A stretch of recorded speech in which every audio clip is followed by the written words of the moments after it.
Okay, magandang araw, magandang gabi sa inyong lahat dyan, sa lahat ng mga taga-Bukid. So ngayon, magpo-play tayo ng video kung saan mga sa Austria ay nagkaroon po ng hakbang ng maisog doon. At the same time, nagsalita po ang lahat ng mga OFW sa mga nangyayari dito sa bansang Pilipinas, kung saan pakinggan natin guys, dahil ito ay napakalupit ng mga banat sa mga tambangag. So without further ado, let's play the video. Pariwara ang Pilipinas. Masaon pa sa pinanggalingan sa dati bakit June Santos taga Manila. Gusto ko ang maisog rally dahil ako po ay taga-suporta talaga ni ating Tatay Digong. Ngayon, natutuwa sana kami dito na ang papalit kay Digong ay si Bongbong na sinuporta ni Sara, Digong ni Sara, unang tiwala. Kahit na may nasabi sa kanya si Digong na may pag-aalin na para sa kanya, binigay pa rin namin ang tiwala sa kanya. Dahil ang alam namin, yung mga nasimula ni Tatay Digong, yung pag-release sa Pilipinas ay matutuloy sa mga project na napakaganda at mga nakita naman natin kung anong nagawa ni Tatay Digong kahit sino sa buong Mindanao sa buong mundo. Talagang saludo ako kay Tatay Digong. Kaya lang, ang nangyari ngayon para sa akin sa sarili kong paniniwala, parang napariwara ang Pilipinas. Masaon pa sa pinanggalingan sa dati bakit ngayon parang mapapasundo pa tayo sa gera. Kami dito okay lang, malayo kami, pero marami pa rin kami mga mahal sa buhay sa Pilipinas na nag-aalala pa rin tayo. Sana naman tayo ay magkaisa, magasin tayo, at tayo magtulungan para baka may magawa kong paraan para mabago suli ang bansang Pilipinas. Ang expectation ng mga tao sa sinabi ni Marcos at layunin ng UNITIM ay talagang halos nagawa, wala nangyari. Kaya medyo tayo malungkot na sinasabi ng iba na budol tayo dahil hindi mo makita kung anong nangyayari sa Pilipinas, hindi katulad sa panahon ni President Duterte. Mag-present si Marcos, i-pwesto natin ng Duterte dahil doon lang nagsimula ang magandang kinabukasan ng mga Pilipinas. Magandang economy noon, kahit na ang piso ay hindi naman bumagsak ng kasalukuyan ng Duterte administration. At saka ang criminality noon ay nabawasan, ang droga, ang mga ating mga anak, ako ay hindi takot mamasyal, kahit ako ay taga Laguna, pero solid Duterte ako. Dahil sa nakita kong magandang ginagawa sa Pilipinas. Tama nga naman si Kuya, no? So sa ngayong panahon, mahirap na at takot na talaga maglakad, lalo na paggabi. So ayan, pakinggan mo tambangag kung mga sinasabi ng mga OFW natin sa Austria. Kahit na malayo sila, pero ramdam nila kasi mayroon silang pamilya dito sa Pilipinas. So ayan. Ang demand ng mga Pilipino dito sa Vienna ay sana magbago ang mga nasa administrasyon. Magkaroon naman sila ng kaunting simpatya sa mga tao.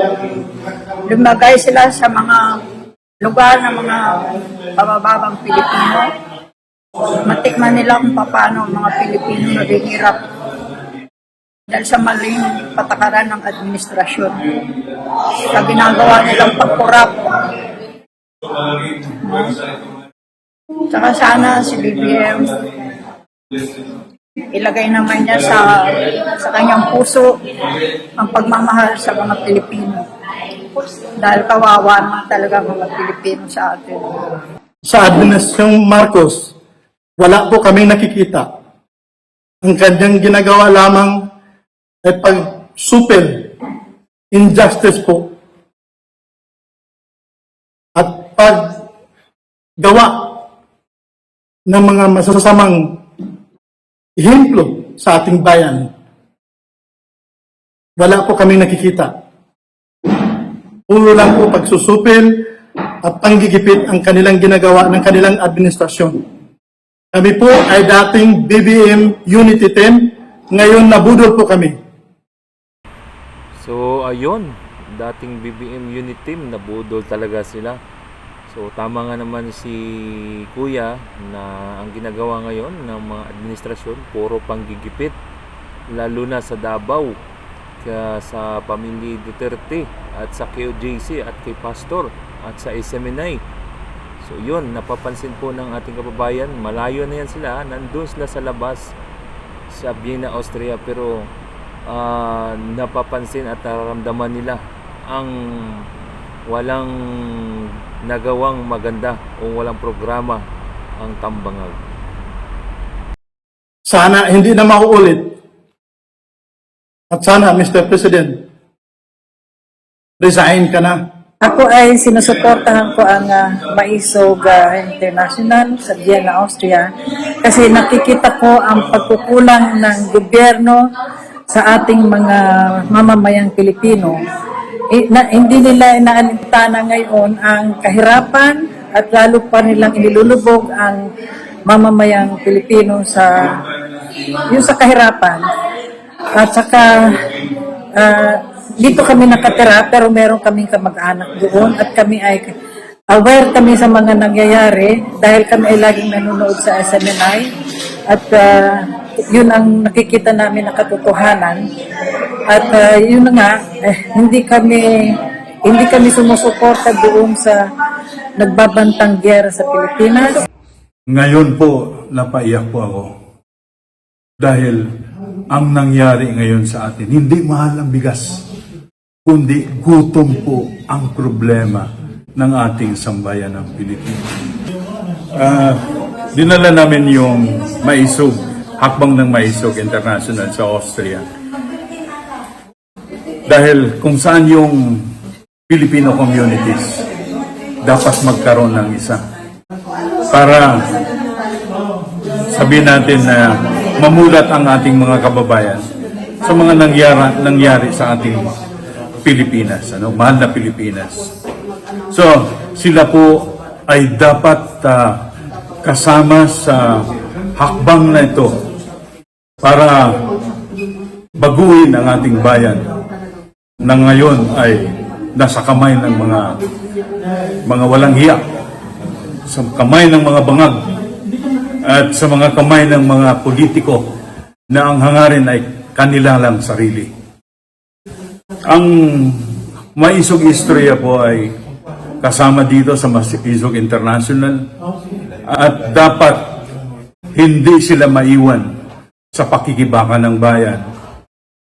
Bakit po yung nangyari sa Pilipinas, nakikita namin dahil araw-araw po ang Filipino community dito sa Austria tumitingin po at nanonood po sa SMNI, sa mga vloggers na nagbibigay ng totoong report. Totoo po ang kanilang ginagawa.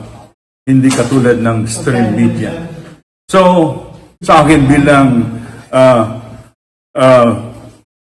chairman ng Maisog International, gagawin po namin na ang Maisog International ay buhay sa lahat ng mga bansa sa buong mundo, na where the Filipino communities are alive and concerned the present scenario of our beloved Philippines.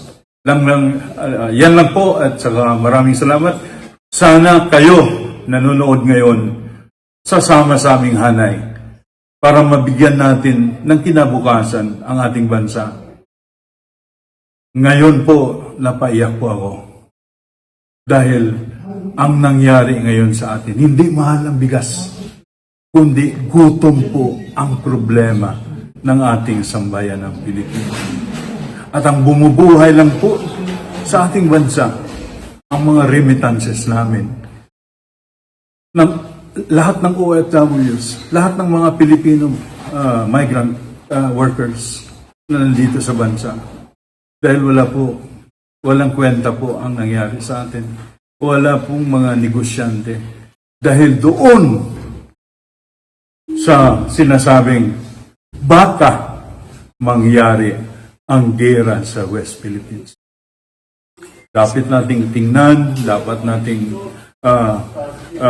gawin ang dapat gawin para sa bayan.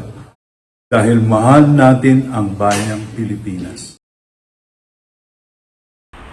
So, ayun, mabuhay ang mga OFW sa Vienna, Austria dahil nagkaroon sila ng hakbang ng maisog at sila po matindi po ang ilang hinanaing kahit nandun po sila sa lapas ng bansa ay matindi pa rin yung concern nila dito kasi marami po silang mga relatives, mga pamilya na nandito sa Pilipinas kung saan nararanasan ang panggigipit at kahirapan ngayon sa bansang Pilipinas. So salamat sa lahat ng nanonood.